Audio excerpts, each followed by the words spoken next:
Hi guys, good morning. So for today's video, ginagawa na po yung inyong mga box na paglalagyan ng ating mga jujube. So yan, ito na po yung ating mga box. So ipapakita ko sa inyo guys.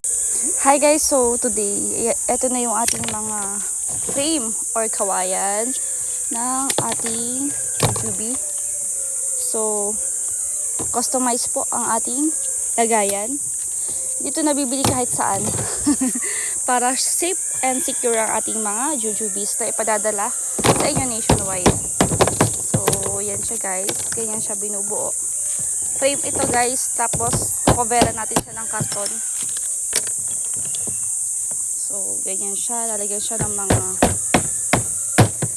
pinaka brace sa gilid para hindi siya mapipisa. So yan siya guys.